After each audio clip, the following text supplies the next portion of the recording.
देखिए भाई, so will be going with Gandhian era.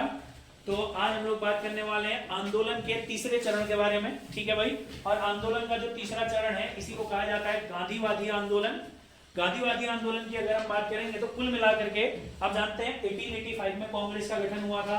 1885 से लेकर के 1905 तक 1905 तक कांग्रेस के नरम दल के लोगों के द्वारा क्या किए गए सर, आंदोलन किए गए थे।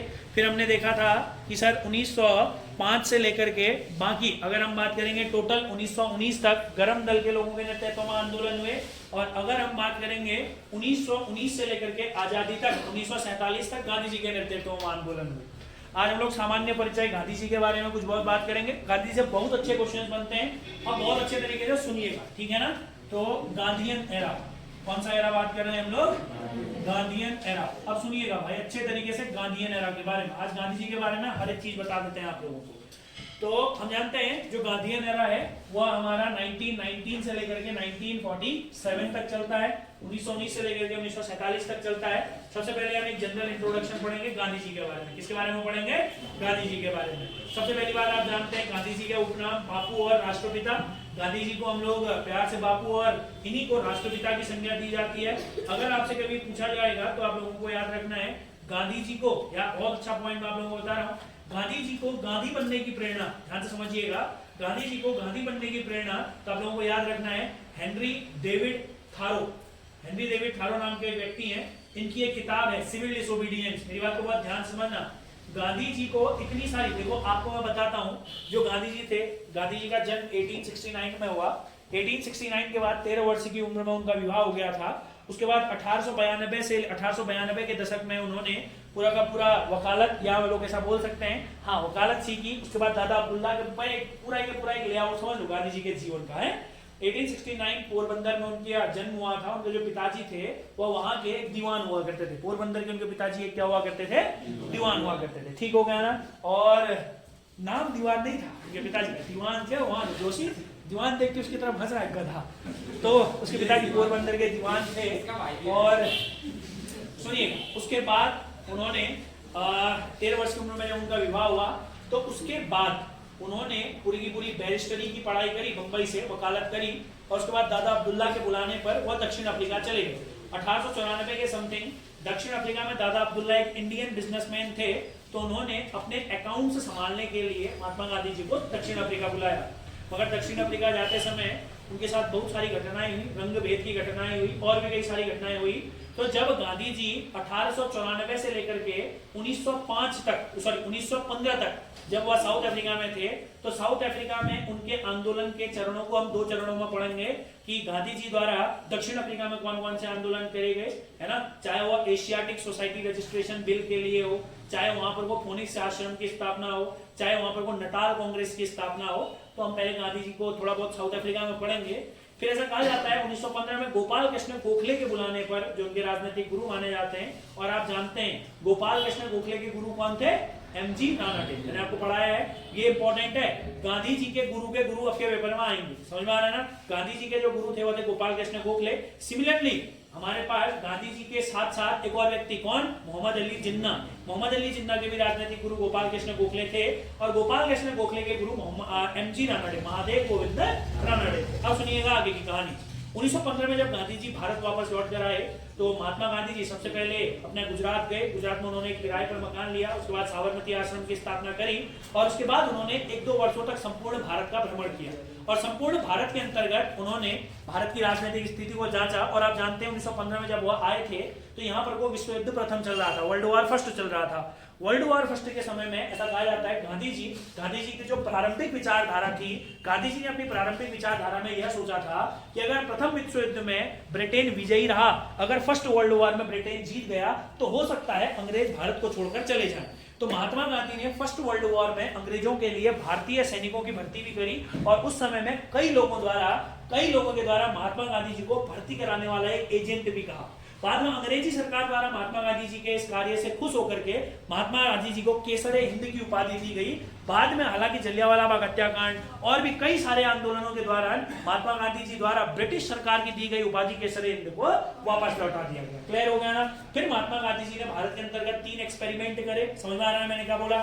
3 एक्सपेरिमेंट करे और तीनों एक्सपेरिमेंट में गांधी जी ने अपने हथियार यानी कि जो उनके हथियार हुआ करते थे अहिंसा, असहयोग और सविनय अवज्ञा, इन तीनों चीजों की जांच करके 1919 से संपूर्ण भारत के जितने भी आंदोलन चल रहे थे उन आंदोलनों में बढ़ चढ़ कर हिस्सा लिया। या आप बोल सकते हैं कि in 1919 from 1919 Gandhi ji started participating in active politics of India. Gandhi ji द्वारा 1919 से भारत की सक्रिय राजनीति में सक्रिय रूप से प्रतिभाग किया। 1919 में चाहे आप खिलाफत आंदोलन की बात करें, खिलाफत आंदोलन से ही जन्मे 1920 में चाहे आप असहयोग आंदोलन की बात करें, फिर 1922 में जब चौरी चौरा का हत्याकांड हुआ तो गांधी जी के ऊपर ब्लेम पड़ा क्योंकि असहयोग आंदोलन के दौरान ही चौरी चौरा की घटना हो गई। तो जब गांधी जी थे तो उस समय में गांधी जी को भी 6-7 साल की सजा सुनाई गई। हालांकि गांधी जी की तबीयत खराब होने के कारण उनको जेल से जल्दी रिहा कर दिया गया। फिर गांधी जी 28-29 तक एक्टिव पॉलिटिक्स से दूर रहे। इसी बीच में सुनते हैं ना, यहां से सारी चीजें क्लियर होंगी भाई। जब गांधी जी को 1923 में जेल हुई तो जो 1923 में कांग्रेस के लोग थे उन्होंने कहा अब तो गांधी जी है ही नहीं कांग्रेस में, अब कैसे चलाएंगे कांग्रेस को। तो इसीलिए 1923 में चित्तरंजन दास एवं अन्य व्यक्तियों द्वारा स्वराज पार्टी का भी गठन कर लिया गया। फिर गांधी जी 1829-30 में एक्टिव पॉलिटिक्स में फिर से आते हैं और 1829 में गांधी जी कई सारी डिमांड्स करते हैं। फिर 1930 की अगर हम लोग बात करेंगे, 1930 में फिर उन्होंने सविनय अवज्ञा आंदोलन किया। फिर सविनय अवज्ञा आंदोलन के बाद राउंड टेबल कॉन्फ्रेंसेज हुए, मतलब जैसे हम लोग बोलते हैं गोल मेज सम्मेलन लंदन में हुए। फिर जब गोल मेज सम्मेलन में गांधी जी की बात नहीं सुनी गई, गांधी जी की बात को बहुत अच्छे तरीके से नहीं सुना गया, तो 1932 में गांधी जी ने पुनः दोबारा से दूसरा सविनय अवज्ञा आंदोलन कर दिया। समझ में आ रहा है मैंने क्या बोला? बीच में हम लोग गांधी इरविन पैक्ट के बारे में भी बात करेंगे। तो इस तरीके से गांधी जी का जो एक जीवन था वो बहुत ही बेहतरीन तरीके से रहा। गांधी जी ने अपने जीवन में बहुत सारे आंदोलन किए। 1942 का भारत छोड़ो आंदोलन उनके जीवन का अंतिम प्रमुख आंदोलन माना जा सकता है। समझ में आ रहा है ना। हालांकि उसके बाद 1947 से पहले ही आप लोग बोल सकते हैं 1947 में उनकी क्या हो गई, 1948 में उनकी क्या हो गई, मृत्यु हो गई। क्लियर हो गया ना। 1947 से पहले जितने भी आंदोलन करे 30 ऑफ जनवरी 1948 ही डाइड। तो गांधी जी एक बहुत ही इंपॉर्टेंट आदमी है हमारे देश के लिए। समझ में आ रहा है ना। चलिए, तो गांधी जी को इंस्पिरेशन, ध्यान से समझना, महात्मा गांधी एक सामान्य परिचय,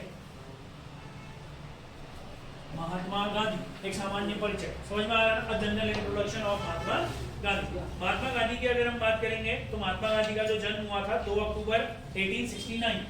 महात्मा गांधी 2 अक्टूबर 1869 he was born, ठीक हो गया, and he was killed on 30th of January 1948, ठीक हो गया ना। और आपको याद रखना है, दोनों डेट्स याद रखनी है। अगला पॉइंट, इनके पिताजी का नाम था करमचंद गांधी और मैंने आपको बताया यह पोरबंदर के दीवान हुआ करते थे। अगर आपसे पूछा जाएगा कि who was the father of Mahatma Gandhi, तो आप जानते हैं Karamchand Gandhi was his father's name and Karamchand Gandhi was the Dewan of Porbandar. Karamchand Gandhi Porbandar के दीवान, गुजरात के अंतर्गत पोरबंदर के दीवान हुआ करते थे। एक इंपॉर्टेंट पॉइंट है, ये आप लोगों को याद रखना है। आप जानते हैं इनकी माता का नाम पुतलीबाई था। इंपॉर्टेंट क्वेश्चन अगेन, इनकी माता का नाम पुतलीबाई। ये सब बेसिक है भाई, ये आपने स्कूल टाइम पे पढ़ा होगा, अगर नहीं पढ़ा है तो अभी पढ़ लीजिए, अच्छे तरीके से पढ़ लीजिए। इनकी माता जी का नाम क्या था सर? पुतलीबाई था। 1882, अब इनकी कहानी शुरू करते हैं भाई जीवन की। 1882 में in the age of 13 years, 1882 में 13 वर्ष की आयु में इनका विवाह हो गया। किसके साथ सर? कस्तूरबा गांधी। समझ में आ रहा है ना। आपको याद रखना है 13 वर्ष की आयु में ही married to Kasturba Gandhi. He married to Kasturba Gandhi. Important question, he married to Kasturba Gandhi. और आपको याद रखना है इन दोनों से he had 4 sons, इनके 4 बेटे थे। अगर कभी पेपर में आएगा तो 5वें बेटे की उपाधि दी थी जमुनालाल बजाज को। जमुनालाल बजाज को इन्होंने 5वें बेटे की उपाधि दी थी। गांधी जी के 5वें बेटे की उपाधि जमुनालाल बजाज को दी जाती है। 4 बेटे आप लोगों को याद रखना है, हरिलाल, मनीलाल, रामदास और देवदास। 2 लाल हैं और 2 दास हैं। हरिलाल और मनीलाल, रामदास और देवदास, ठीक है ना। हरिलाल, मनीलाल और देवदास और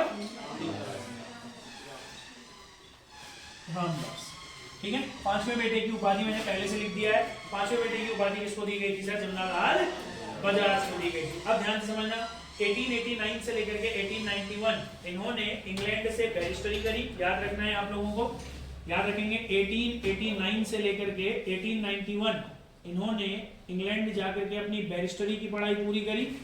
इन्होंने बैरिस्टरी की पढ़ाई पूरी करी अपनी इंग्लैंड जाकर के। उसके बाद बंबई में आकर के इन्होंने प्रैक्टिस करी। मतलब क्या है कि जो भी है वहां सीखकर आए थे, जो उसकी प्रैक्टिस करी इन्होंने, वो कहाँ करी सर? हमारे बॉम्बे के अंतर्गत आके। ये भी एक इंपॉर्टेंट पॉइंट है। और उसके बाद 1893 में दादा अब्दुल्ला के कहने पर कहाँ चले गए? हमारा दक्षिण अफ्रीका।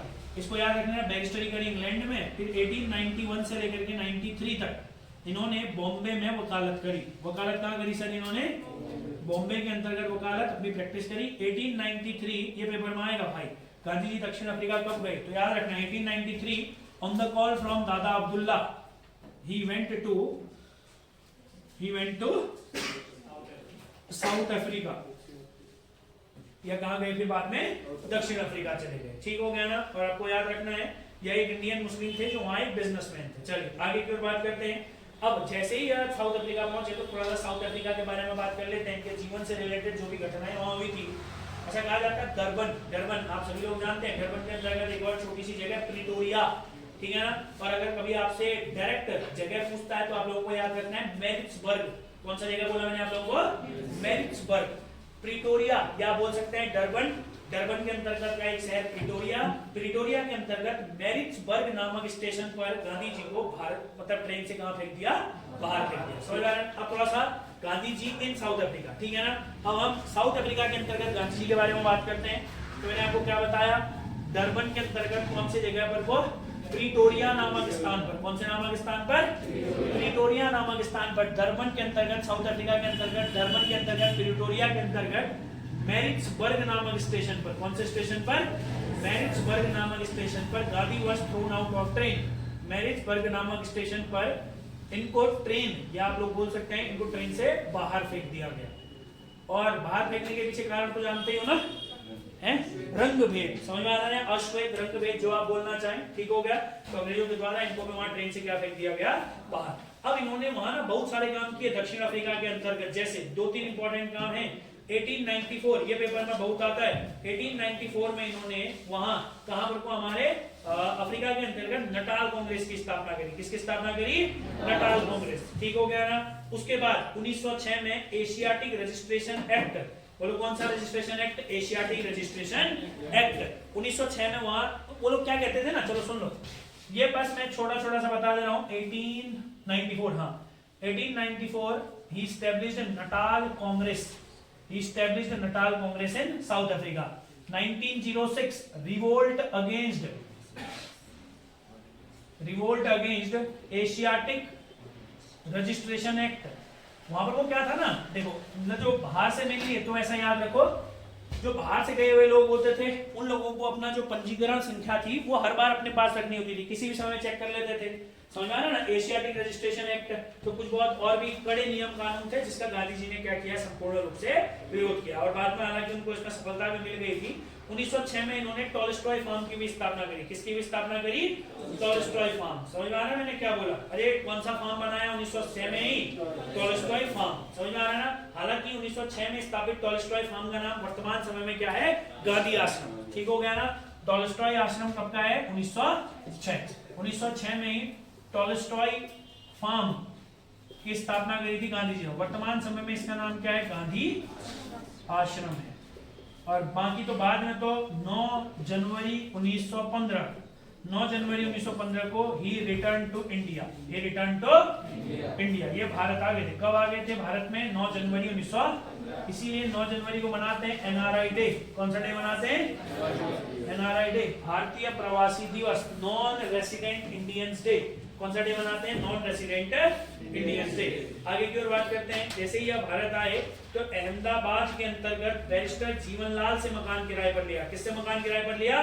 बैरिस्टर जीवनलाल। किससे की मकान किराए पर लिया? फिर बोलिए। बैरिस्टर जीवनलाल। कहां लिया बैरिस्टर जीवनलाल से मकान किराए पर? अहमदाबाद। और 25 मई 1915, बोलो 25 मई 1915, 25 मई 1915 को ही इन्होंने सत्याग्रह आश्रम की स्थापना करी। 25 मई 1915 को किसकी स्थापना करी? सत्याग्रह आश्रम। सत्याग्रह आश्रम की स्थापना कब करी सर? 25 मई 1915। उससे पहले आप याद रख सकते हैं 1915 के अंतर्गत ही बैरिस्टर जीवनलाल से मकान किराए पर लिया। ये पेपर में आता है। हाँ बैरिस्टर जीवनलाल से मकान किराए पर लिया, बैरिस्टर जीवनलाल से मकान किराए पर लिया। और उसके बाद मई 1915 में साबर, अभी के लिए मेरे लिए आप याद रखोगे कौन सा आश्रम बनाया इन्होंने, सत्याग्रह आश्रम। और आपको याद रखना है इसी के 2 साल बाद 17 जून 1917, बोलो 17 जून 1917, इस आश्रम को अहमदाबाद ले जाया गया। और अहमदाबाद में इस आश्रम को साबरमती नदी के किनारे ले जाया गया। और साबरमती नदी के किनारे ले जाने के कारण इसका नाम क्या बना दिया गया, साबरमती आश्रम। क्या रख दिया गया इसका नाम, साबरमती। ये अच्छे क्वेश्चंस हैं। 17 June 1917 it was shifted to Ahmedabad, it was shifted to Ahmedabad, it was shifted to Ahmedabad, bracket में लिखेंगे near Sabarmati river, near Sabarmati river. And it was renamed as, and it was renamed as what? Very good, Sabarmati आश्रम। इसका नाम बदल कर दिया गया साबरमती आश्रम, इसका नाम बदल कर क्या कर दिया, साबरमती आश्रम। और उसके बाद तो गांधी जी ने 3 एक्सपेरिमेंट वगैरह किए, वो भी हम यहीं को पढ़ेंगे एक ही साथ, कोई दिक्कत नहीं है, वो मैं भी अलग से लिखा दूंगा आप लोगों को। जैसे ही हम आंदोलन शुरू करेंगे पहले एक बार गांधी जी के बारे में बात करते हैं। और आप जानते हैं 30 जनवरी 1948 शाम को 5:15 बजे, शाम को कितने बजे, 5:15 बजे, ऐसा कहते हैं दिल्ली के अंदर बिरला हाउस, कौन सा हाउस था, बिरला हाउस, बिरला हाउस में एक सभा में जा रहे थे, आप जानते हैं नाथूराम गोडसे, और उनके साथ एक और आदमी थे, कौन, नाना आपटे। नाथूराम गोडसे ही नाथूराम गोडसे नहीं थे, इनके साथ एक और व्यक्ति थे, कौन, नाना आपटे। इन दोनों ने गांधी जी पर फायर खोला या they shot dead to Gandhi ji. और हालांकि 15 नवंबर 1949 को नाथूराम गोडसे और नाना आपटे दोनों को अंबाला के अंतर्गत, जेल के अंतर्गत फांसी दे दी गई। समझ में आ रहा है ना, तो ये अच्छे क्वेश्चन बनते हैं। एक और पॉइंट हम लोग फाइनली लिख लेते हैं, तारीख बताइए गांधी जी के, यहाँ पे वो लिख देता हूँ, आप पॉइंट बना के लिख लीजिएगा। 30 जनवरी शाम को 5:15 बजे बिरला हाउस के एक प्रार्थना सभा में नाथूराम गोडसे और नाना आपटे, नाथूराम गोडसे और नाना आपटे, इन दोनों के द्वारा, नाथूराम गोडसे और नाना आपटे इन दोनों के द्वारा महात्मा गांधी जी को गोली मारकर इनकी हत्या कर दी गई। हालांकि इन दोनों को नवंबर 1949 के अंतर्गत अंबाला जेल में फांसी दे दी गई थी। ठीक है बच्चों, पेपर में आते सारे क्वेश्चन जितने मैंने बताए, मेन सारा बता दिया मैंने आप लोगों को, गांधी जी के जन्म से लेकर के गांधी जी के मृत्यु तक जो इंपॉर्टेंट डाटा है, ठीक है, जो आप लोगों को किताब पे थोड़ा सा कम मिलेगा वो डाटा आपको यहाँ पर याद रखना है। ठीक है, 15 नवंबर लिख लेना, अगर आपको डेट ही याद रखनी है तो आप याद रख सकते हैं। 15 नवंबर को इनको क्या दे दी गई थी सर, फांसी दे दी गई थी। ठीक है भाई, ये मेनली इसके बारे में हमने बात करी है गांधी जी के बारे में, ठीक है ना। अब हम बात करेंगे 3 एक्सपेरिमेंट्स ऑफ गांधी जी। और ये 3 एक्सपेरिमेंट जो है ना बच्चों, ये पेपर में डायरेक्ट आते हैं। डायरेक्ट आते हैं मतलब कभी आपसे पूछेगा, ये आता है ना हर पेपर में, कांस्टेबल वालों 95% चांसेस है कि 3 एक्सपेरिमेंट से एक क्वेश्चन आएगा। इससे पहले वीडियो के पेपर में भी आया था 1917 के अंतर्गत, कौन सा हमारे पास, चंपारण सत्याग्रह, ठीक है। उससे पहले लोअर पीसीएस के पेपर में आया था गांधी जी के निम्न आंदोलनों का सही क्रम क्या है, तो आपसे क्रम भी पूछ सकता है, कुछ भी पूछ सकता है। ठीक है दोस्त, अरे गधो कोई डाउट तो नहीं है कोई डाउट तो बताओ, बढ़े आगे को। चलिए 1 मिनट का टाइम दें, इसको देखिए, फिर एक टॉपिक पढ़ते हैं हम, 3 एक्सपेरिमेंट्स ऑफ गांधी जी। वो टॉपिक इंपॉर्टेंट है भाई। हाँ चलो फटाफट से एक बार इसको देखो।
चलो भाई बढ़ते हैं आगे की ओर। अब सुनिएगा इंपॉर्टेंट चीज है। हाँ, गांधी जी आ गए, अब गांधी जी करेंगे आंदोलन कर, हाँ, मगर गांधी जी डायरेक्ट आंदोलन नहीं करेंगे। हाँ समझ गए। अच्छा, वो गांधी जी कौन सी किताब से इंस्पायर हुए थे? Civil disobedience. ठीक है, किताब का नाम ही क्या है? Civil disobedience. सविनय अवज्ञा किसके द्वारा लिखी गई है? हेनरी डेविड थारो के द्वारा। किसके द्वारा लिखी गई है? Henry David. गांधी जी के राजनीतिक गुरु कौन थे? गोखले के गुरु कौन थे? एमजी। अभी गांधी जी के बारे में हमने हर एक चीज बता दी। Natal Congress 1894। क्लियर है? गांधी आश्रम 1906। ठीक है ना? अरे गांधी आश्रम को ही तो बाद में नाम बदल दिया गया था ना। हाँ, 5वें बेटे की उपाधि किसको दी थी? ठीक हो गया।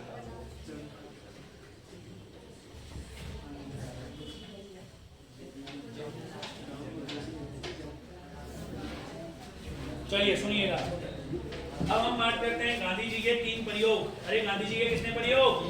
3 प्रयोग। 3 experiments of Gandhi ji. 3 experiments of Gandhi ji. Gandhi ji के 3 प्रयोग। 3 experiments of Gandhi ji. 3 experiments of Gandhi ji. Gandhi ji के 3 प्रयोग। 3 एक्सपेरिमेंट्स ऑफ गांधी जी। गांधी जी के 3 प्रयोग। अब देखो गांधी जी क्या करेंगे ना, और गांधी जी को यहाँ बुलाया इसलिए है ताकि आंदोलन वगैरह करें गांधी जी। ठीक है, बढ़िया है, कोई दिक्कत नहीं है। अब मेन बात यह है कि गांधी जी आंदोलन कर पा रहे हैं या गांधी जी आंदोलन को जो आंदोलन करने का गांधी जी का तरीका है वह सही है या नहीं है करके इन्हें पहले प्रयोग करना उचित समझा। ध्यान से समझिएगा, देखिएगा। पहला, इसी में जो पहला है, पहला प्रयोग जो उसको बोलते हैं चंपारण सत्याग्रह। कौन सा सत्याग्रह? चंपारण सत्याग्रह। और जब मैं आपको बताता हूँ ना, आपको कोई भी डाउट होता है, कुछ भी डाउट है, अब जैसे मान लो मैंने चंपारण सत्याग्रह बताया, अभी तो मैं चलो तुम्हें बता दूंगा कि चंपारण बिहार में, अगर मैं तुम्हें नहीं बताता हूँ तो आपको पूछना है कि सर चंपारण सत्याग्रह क्यों नाम दिया। हर एक चीज के पीछे कारण होता है, बट अगर आपको याद हो जाता है ऐसे तो ठीक ही है, अगर नहीं होता तो आप पूछ लीजिए। ठीक है भाई? हाँ देखिए, तो सबसे पहले एक सत्याग्रह के बारे में बात करें, जिस सत्याग्रह का नाम क्या है? चंपारण सत्याग्रह। किस वर्ष हुआ था? 1917। बोलो कब हुआ था? 1900। पूरी कहानी सुनिएगा पहले। चंपारण सत्याग्रह कब हुआ था? 1900। एक व्यक्ति थे बिहार के, राजकुमार शुक्ल। एक व्यक्ति थे बिहार के, जिनका नाम क्या था? राजकुमार। ऐसा कहा जाता है जो चंपारण जो बिहार में है, चंपारण के अंतर्गत बिहार में जो कृषक लोग थे, जो नील की खेती का कृषक थे, यानी कि बिहार के अंतर्गत जो लोग नील की खेती करते थे, उनकी समस्याओं का जायजा लेने के लिए गांधी जी को एक बार आमंत्रित किया। तो आपको याद रखना, चंपारण सत्याग्रह में बिहार में आमंत्रित करने वाले व्यक्ति कौन थे? राजकुमार शुक्ल। ऐसा कहा जाता है कि जो अंग्रेज थे, अंग्रेजों ने यहाँ पर को, जो हमारे पास अंग्रेजों ने यहाँ पर को, जो यहाँ के कृषक थे, उन लोगों को जबरदस्ती यह बोला था कि आप अपने खेत के 3/20 भाग में, क्या बोला मैंने आप लोगों को? अपने 3/20 भाग में क्या उगाएंगे सर? नील उगाएंगे। क्या उगाएंगे सर? नील उगाएंगे। समझ में आ रहा है? इसी को क्या कहा जाता है? 3 कठिया व्यवस्था। कौन सी व्यवस्था कहा जाता है? सुनते रहिएगा ध्यान से। 3 कठिया व्यवस्था मतलब क्या है? 3/20 भाग पर क्या उगाने को बोला? नील उगाने को बोला। मगर आप जानते हैं कि 3 कठिया व्यवस्था में अगर इतना ज्यादा नील उगाया जाए उसकी कीमत भी नहीं होती है, और क्या हो जाता है सर? उसमें उसकी जो फर्टिलिटी होती है वो क्या हो जाती है? खराब हो जाती है। समझ में आ रहा है? यानी कि जो जमीन होती है उसकी उपजाऊता या जो उसकी उर्वरता होती है वो क्या हो जाता है? कम हो जाती है। तो इसीलिए भी गांधी जी वहां पर को गए। समझ में आ रहा है ना? और ऐसा कहा जाता है कि गांधी जी ने ऐसा कहा, मतलब जो गांधी जी के आंदोलन थे, गांधी जी ने वहां पर को आंदोलन किया। और आंदोलन को कौन सा आंदोलन किया? तो आप लोगों को याद रखना है कौन सा आंदोलन किया था? सत्याग्रह। क्या किया सर? गांधी जी ने सत्याग्रह किया। राजकुमार शुक्ल ने बुलाया, गांधी जी ने वहां पर को सत्याग्रह किया, और उसके बाद उन लोगों को 3/20 भाग पर नील उगाने से क्या कर दिया गया? रोक दिया गया। तो गांधी जी का पहला ही आंदोलन क्या रहा सर? सफल। अगर आप लोगों को किसी को कोई डाउट है तो आप पूछ सकते हैं, बताइए। कोई डाउट्स हैं? आपको पता है यहीं पर को जितने भी मेन बिहार के नेता थे, जैसे एक बहुत इंपॉर्टेंट आदमी, हमारे देश के प्रथम राष्ट्रपति कौन? डॉक्टर राजेंद्र प्रसाद, वो भी यहाँ पर को मौजूद थे। जेबी कृपलानी, बताया मैंने आप लोगों को, वो भी यहीं पर को मौजूद थे। समझा ना? महादेव देसाई, तो इंपॉर्टेंट है। अच्छा, एक इंपॉर्टेंट क्वेश्चन, महात्मा गांधी जी द्वारा 3 कठिया व्यवस्था के लिए किस स्थान पर आंदोलन किया गया? बताइए, कब किया गया? 1900। फिर बोलो 1900। और सबसे इंपॉर्टेंट क्वेश्चन, जब चंपारण सत्याग्रह, देखो ऐसा कहते हैं चंपारण सत्याग्रह में 2 अलग अलग चीजें और भी हैं। गांधी जी ने अपनी सूझबूझ से अंग्रेजी अधिकारियों से बात करी, और अंग्रेजी अधिकारियों से बात करने के बाद गांधी जी से अंग्रेजी अधिकारी मान भी गए कि जरूरी नहीं है, बल इतने खेत में क्या होगा ना, नील उगाना। और ऐसा इतिहासकार कहते हैं कुछ बहुत अवैध वसूली जो किसके द्वारा करी गई थी, वहां यूरोपियन के द्वारा या यूरोपीय जमींदारों के द्वारा, उसका 25% हिस्सा भी लौटा दिया गया था। वो तो थोड़ा सा अलग लेवल हो जाता है, बट आप इतना याद रखिए 3 कठिया व्यवस्था को बंद करने में कौन सफल रहे, गांधी जी। और इसी आंदोलन के बाद तो सबसे पहली बार रविन्द्रनाथ टैगोर ने महात्मा गांधी जी को क्या कहा, महात्मा कहा। ये बहुत अच्छा क्वेश्चन है। किस सफल आंदोलन के बाद पहली बार रविन्द्रनाथ टैगोर, आप जानते हैं रविन्द्रनाथ टैगोर ने महात्मा गांधी को क्या कहा सबसे पहले, मगर कब कहा, तो आपको याद रखना है 1917 के बाद, 1917 के चंपारण सत्याग्रह के जस्ट बाद। कोई डाउट है इतने में तो आप पूछ सकते हैं, लिख लेंगे इसके अंतर्गत आप। देखो ध्यान से, हाँ नहीं, हाँ इसके बाद से भी कहा, मगर वो मेनली क्या हो गया, वो जब उन्होंने दक्षिण भारत गए है ना, उसके बाद उन्होंने वह रूप अपनाया। ठीक है भाई, हाँ मेनली वो अपनाया कब, 1924 के बाद से, जब उन्होंने पहली बार दक्षिण भारत की यात्रा करी। ऊपर वाले हिस्से में कुछ नहीं पहनूंगा कहा था, पर नीचे धोती और नीचे चप्पल भी नहीं, समझ रहा है। वो 1924 जब उन्होंने पहली बार दक्षिण भारत की यात्रा करी। चलो इधर सुनो, चंपारण सत्याग्रह क्लियर है, लिख लोगे पॉइंट इसमें। इधर सुनो बच्चों, आपको क्या क्या लिखना है ध्यान से सुनिएगा। पहला पॉइंट आप बनाएंगे यह चंपारण के नीचे क्या लिखोगे, बिहार। आप लिखोगे चंपारण सत्याग्रह के अंतर्गत ये सत्याग्रह गांधी जी ने बिहार में किया 3 कठिया व्यवस्था के खिलाफ। कौन सी व्यवस्था के खिलाफ, 3 कठिया व्यवस्था के खिलाफ। 3 कठिया मतलब 3/20 भाग पर क्या उगाना था, नील। समझ में आ रहा है ना। और बाद में जब महात्मा गांधी जी गए, महात्मा गांधी जी ने बातचीत करी, तो ये व्यवस्था क्या कर दी गई, फिर भंग कर दी गई। और उसी के बाद आप लोगों को याद रखना है, इसी समय में रविन्द्रनाथ टैगोर ने इसी के सफल होने के बाद महात्मा गांधी जी को सबसे पहले क्या कहा, महात्मा कहा। तो महात्मा सबसे पहले किसने कहा, रविन्द्रनाथ टैगोर। चलो दूसरा हम लोग चलते हैं, अहमदाबाद मिल स्ट्राइक। दूसरा एक्सपेरिमेंट इन्होंने किया, अहमदाबाद मिल स्ट्राइक। अहमदाबाद भूख हड़ताल भी कहते हैं इसको। अहमदाबाद मिल स्ट्राइक 1918। कौन सी मिल स्ट्राइक है, अहमदाबाद मिल स्ट्राइक 1918। अब ध्यान से समझना, ऐसा कहा जाता है जो यहाँ पर को बहुत ज्यादा सूती मिल होती है, जानते हैं आप, मैनचेस्टर कहा जाता है इस वाले क्षेत्र को, भारत का अहमदाबाद वाले क्षेत्र को। तो जो अहमदाबाद है हमारा, यहाँ पर को बहुत ज्यादा सूती मिल की क्या हुआ करती थी, मिल हुआ करती थी। और उसी समय यहाँ पर को प्लेग भी फैला हुआ था। तो सूती मिल जो मिल थी, उसके जो वर्कर्स थे, जो उसके कामगार थे, वो थोड़ा सा क्या बढ़ाने की मांग कर रहे थे, पैसा, वेतन बढ़ाने की मांग कर रहे थे। मगर प्लेग के कारण जो मिल के ओनर थे वो कह रहे थे कि हम इसको नहीं बढ़ाएंगे। समझ आ रहा है ना। जो श्रमिक थे वो कह रहे थे कि हमारा वेतन 50% बढ़ाओ। कितना प्रतिशत बढ़ाओ, 50%। मगर जब गांधी जी गए, गांधी जी ने कहा चलो ठीक है ना तुम्हारी काम करो, 35% बढ़ा दो। कितना बढ़ा दो, 35%। गांधी जी ने 35% बढ़ोतरी के लिए अनशन शुरू कर दिया। गांधी जी ने क्या शुरू कर दिया, अनशन शुरू कर दिया। समझ में आ रहा है। और याद रखना एक बहुत अच्छा क्वेश्चन है, यहाँ कौन बुलाकर ले गया था गांधी जी को, राजकुमार शुक्ल। वैसे ही आपको याद रखना है अनुसुईया साराभाई। कौन बोला मैंने आपको, अनुसुईया साराभाई।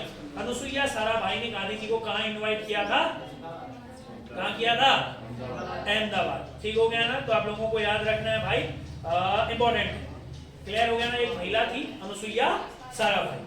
तो जब गांधी जी ने कहा, तो गांधी जी ने जब अनशन किया, तो फिर इन लोगों को 35% बोनस दिया गया। ठीक है भाई। तो आप लोगों को याद रखना है, गांधी जी ने ये भी क्या हुआ भैया, सक्सेसफुल हो गया। ठीक है। इसमें 3 अलग अलग क्वेश्चन बनेंगे, याद रखना। ठीक है। वर्कर कितना मांग रहे थे, 50%। अच्छा, मिल वाले कह रहे थे कि हम 20% देंगे। मिल वाले क्या कह रहे थे, हम 20% देंगे। गांधी जी ने क्या कहा, 35%। दोनों का एवरेज निकाल के गांधी जी ने क्या बोल दिया, 35%। और यही मान लिया गया बाद में। तो 35% की बढ़ोतरी हो गई। तो बताओ अहमदाबाद मिल स्ट्राइक भी क्या हो गया, सफल हो गया। अनुसुईया साराभाई, क्लियर हो गया ना। अच्छा, अनुसुईया साराभाई, एक और अगर क्वेश्चन याद रखना चाहते हो रख लेना।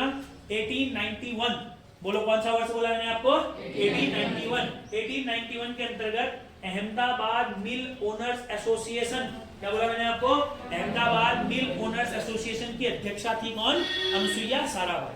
1891 में अहमदाबाद मिल ओनर्स एसोसिएशन की स्थापना हुई थी। जितनी भी मिल वगैरह, ये थोड़ा अलग क्वेश्चन हो जाता बड़े पेपरों के लिए, दिमाग में रखना बस, साराभाई है कौन, आखिर क्यों आ रही है ये महिला। ठीक है रे, समझ गए। अहमदाबाद लिख लोगे ना, कोई दिक्कत नहीं है। आगे आते हैं, तीसरा था खेड़ा सत्याग्रह। कौन सा सत्याग्रह था, अच्छा एक बात बताओ, अभी तक क्या है ना, यहाँ गांधी जी ने क्या किया मैंने बताओ, यहाँ गांधी जी ने क्या किया बताओ, भूख हड़ताल करी। यहाँ पर वो क्या हुआ, सत्याग्रह, सत्य के लिए आग्रह किया। अगर आपसे क्वेश्चन पूछेगा, मैं एग्जामिनर में यही पूछता, आपसे क्वेश्चन आएगा डायरेक्ट, जैसे ये महात्मा वाला क्वेश्चन, आपसे पूछा जाएगा निम्नलिखित में से किस आंदोलन को, ध्यान से सुनना, निम्नलिखित में से किस आंदोलन को प्रथम असहयोग कहा जाता है। तो यही जो खेड़ा सत्याग्रह था ना, इसी को प्रथम असहयोग कहा जाता है। इसी को क्या कहा जाता है, प्रथम असहयोग। क्योंकि पहली बार जो गांधी जी ने असहयोग की झलक दिखाई थी वो कौन से सत्याग्रह में दिखाई थी, खेड़ा सत्याग्रह। कौन से सत्याग्रह में दिखाई थी सर, खेड़ा सत्याग्रह। चलिए अब इसको भी थोड़ा समझ लेते हैं। देखो ऐसा कहा जाता है जो गुजरात का खेड़ा जगह था ना, जो गुजरात का क्या था, खेड़ा सत्याग्रह, कई सारे कारणों की वजह से गुजरात के खेड़ा में सारी फसलें बर्बाद हो गई थी। क्या बोला मैंने आपको, सारी फसलें क्या हो गई थी, बर्बाद हो गई थी। केवल और केवल ऐसा कहते हैं जितना भी उगाया था ना किसानों ने, उसका 1/4 भाग बचा था। अगर 4 बोरी एक खेत में होते तो 1 ही बोरी मिली अंग्रेज किसको, किसानों को। मतलब क्या है, जितना भी था वो सारा क्या हो गया, फसल क्या हो गई, नष्ट हो गई। मगर फिर भी जो अंग्रेज थे वो राजस्व की दरों में कमी नहीं कर रहे थे। अंग्रेज कह रहे थे जितना राजस्व आप पहले देते थे उतना ही राजस्व आप देंगे, और अगर आप राजस्व नहीं देंगे तो आपकी संपत्ति को जब्त कर लिया जाएगा। समझ में आ रहा है ना मैंने क्या बोला।